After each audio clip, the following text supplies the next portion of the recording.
Hello tout le monde, on se retrouve aujourd'hui pour ma première vidéo commentée sur YouTube. Soyez indulgents avec moi, ce sera une vidéo aujourd'hui sur The Division, la Valkyria, euh, la dernière mitraillette mise en place par les créateurs du jeu. Je vais juste faire une présentation rapide parce que je suis pas sûr qu'il y ait beaucoup de monde qui va regarder cette vidéo, que j'ai beaucoup d'audience sur cette vidéo. Je m'appelle El Nino Franco, enfin c'est mon pseudo plus précisément, mais mes potes avec qui je joue m'appellent Nino. Je suis un très très gros consommateur de jeux vidéo. J'ai 27 ans et voilà je vais arrêter là la présentation. Si un jour j'ai plus d'audience, je ferai une présentation avec PowerPoint, arbre généalogique. Je vous ferai même mon dossier dentaire, il n'y a pas de souci. Enfin, en attendant, je vais passer directement dans le vif du sujet.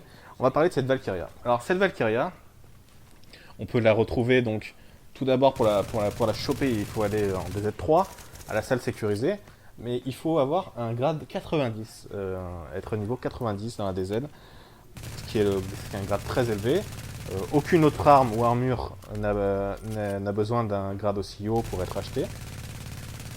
Donc déjà on commence avec des requis élevés. Et en plus, il faut, je crois, des fonds des aides assez importants. Alors, je l'ai acheté il y a un petit moment, donc je peux pas vous dire exactement, mais je crois que c'est autour de 300 000. C'est aussi, je crois, l'arme la plus chère du jeu.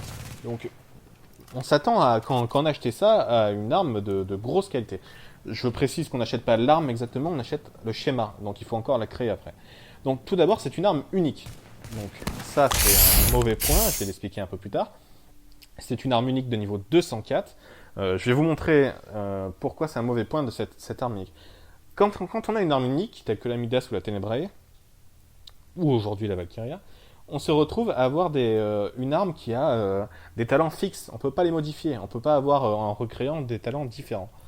Et c'est là où le bas blesse. Parce que du coup, on se retrouve avec des talents imposés qui sont déterminés, réactifs et compétents, qui sont pour moi des talents de seconde zone, bien que réactifs puissent encore passer sur une mitraillette.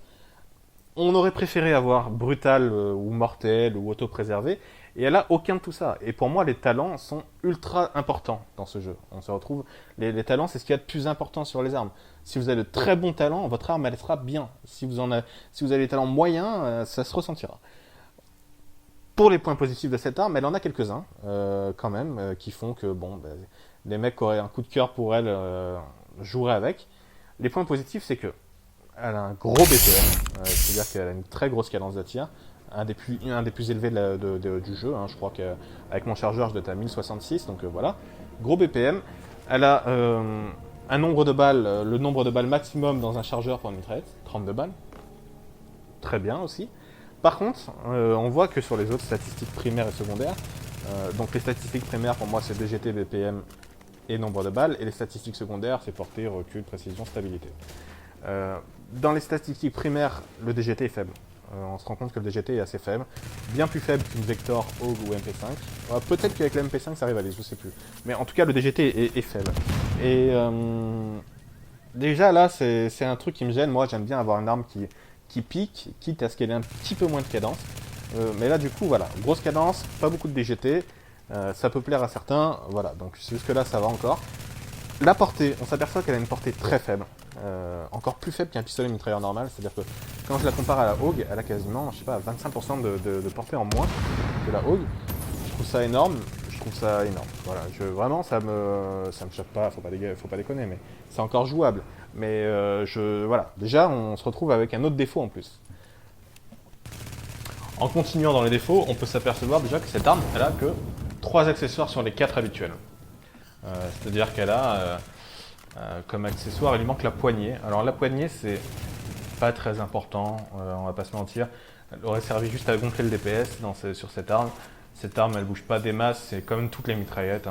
C'est pour ça aussi que les mitraillettes dominent le jeu actuellement. C'est aucun recul, aucun manque de précision sur les mitraillettes et puis la probabilité de cosmétique. Mais du coup, on se retrouve avec une arme à qui il manque un accessoire, qui a des talents fixes et pas géniaux, qui a un DGT plutôt faible. Elle a trop de défauts cette arme. Voilà. Si je devais conclure cette vidéo en parlant vraiment de la Valkyrie, de la Valkyria plutôt, en choisissant, en tranchant, est-ce qu'il faut la prendre ou pas, est-ce qu'elle vaut le coup? Elle vaut pas du tout le coup. c'est l'arme qui demande le plus gros requis du jeu, fond des aides et grade. Et c'est une arme qui est très très moyenne. On peut jouer avec, on peut faire du renégat avec, vous vous en sortirez si vous n'êtes pas mauvais. Il n'y a pas de souci, vous pouvez aller en DZ6. Je pense que je vous aurais mis un petit gameplay dessus avec moi en DZ6 contre des mobs ou contre d'autres gens. Mais franchement, si vous la comparez à une Hog avec des bons talents, une Hog, une Vector ou une MP5 avec des bons talents de niveau équivalent, il n'y a pas photo. Il n'y a vraiment pas photo. Les 3 autres armes sont bien meilleures, qui sont ses concurrentes directes en plus. Hein. Elles sont vraiment bien meilleures. Voilà, j'ai fini pour ma première petite vidéo. Dites-moi dans les commentaires. Dites-moi. Mon chat me dira dans les commentaires ce que j'ai bien fait ou pas. Et je vous dis à bientôt pour une prochaine vidéo.